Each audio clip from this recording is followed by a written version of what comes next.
근로소득세는 근로자가 근로의 대가로 받는 소득에 부과하는 세금으로 각종 공제 금액을 제해 재산정되는데요. 봉급 생활자에게 꼭 필요한 세금 상식 지금 시작합니다.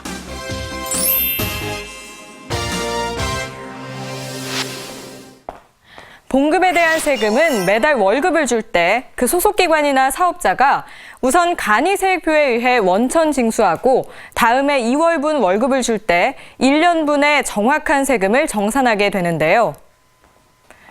봉급 이외에 다른 소득이 없으면 연말정산으로 납세 의무가 종결되고 다른 소득이 있으면 연말정산을 한 후 다른 소득과 봉급을 합산해 다음해 5월에 종합소득세 확정신고를 하고 세금을 납부해야 합니다.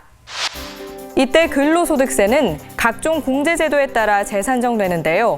근로소득세에 적용되는 첫 번째 공제는 바로 근로소득공제입니다. 근로소득자라면 누구나 적용받을 수 있는 공제가 근로소득공제입니다.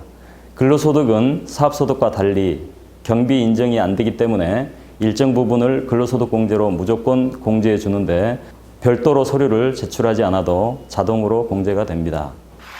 근로소득공제는 총 급여액이 500만 원 이하일 경우 공제 금액은 총 급여액의 70%이며 500만 원 초과 1,500만 원 이하는 350만 원에 500만 원을 초과한 금액의 40%를 더한 금액이 되며 일용 근로자는 일일 10만 원까지 공제됩니다. 근로소득세율은 과세표준 구간이 1,200만 원 이하는 6%가 적용되고 1,200만 원 초과 4,600만 원 이하는 15%, 1억 5천만 원 초과는 38%의 세율이 각각 적용됩니다. 기본공제는 부양가족의 수에 따라 본인을 포함해 1인당 150만 원씩 공제되며 나이와 소득금의 기준을 충족해야 부양가족으로 인정되는데요. 부양가족은 배우자와 자녀, 부모, 형제, 자매로 총 급여액이 500만 원 이하여야 하며 배우자는 나이 제한이 없지만 부모는 60세 이상, 자녀는 20세 이하, 형제, 자매는 20세 이하이거나 60세 이상이어야 합니다. 특히 배우자가 있는 여성 근로자나 배우자가 없더라도 부양가족이 있는 여성 근로자는 부녀자 공제로 50만 원을 추가로 받을 수 있고 근로자 또는 부양가족 중 공제 대상 장애인이 있는 경우 장애인 1인당 200만 원을 추가로 공제받을 수 있습니다. 또 부모님이 만 70세를 넘었다면 100만 원이 추가로 공제되고 한부모 가정이라면 100만 원을 추가로 공제받을 수 있습니다. 다만 부녀자 공제와 중복 적용 시 한부모 공제가 적용됩니다. 이 밖에도 본인이 부담한 연금보험료는 전액 공제됩니다. 또 국민건강보험료와 노인장기요양보험료, 고용보험료도 전액 공제되고 주택마련저축과 주택임차 차입금은 원리금 상환액의 40%를 연간 300만 원 한도 내에서 소득공제가 가능합니다. 이와 함께 개인연금저축은 2000년 12월 31일 이전 가입자를 대상으로 불이익액의 40%를 연간 72만 원 한도에서 공제가 가능합니다. 아울러 신용카드 등으로 사용한 금액의 합계액이 연간 총 급여액의 25%를 초과하는 경우 초과한 금액의 15%에 해당하는 금액을 소득공제하는데요. 다만 체크카드, 현금 영수증, 전통시장, 대중교통 사용액은 30%를 소득공제합니다.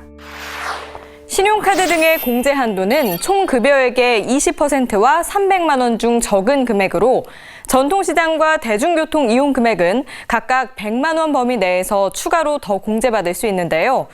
또 체크카드, 현금 영수증, 전통시장, 대중교통의 2015년 상반기 사용액이 2013년 연간 사용액의 50%보다 큰 경우 증가 사용분에 대해 10%가 추가 공제됩니다.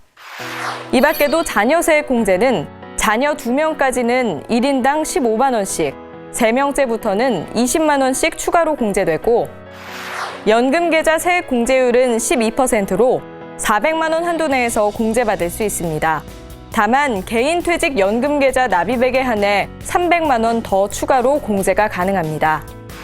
보험료는 근로자가 해당 과세기간에 기타 보장성 보험료를 지출할 경우에는 연간 100만 원 한도 내에서 12%를 공제하고 장애인 전용 보장성 보험료를 지출했을 때에는 연간 100만 원 한도 내에서 15%를 공제합니다.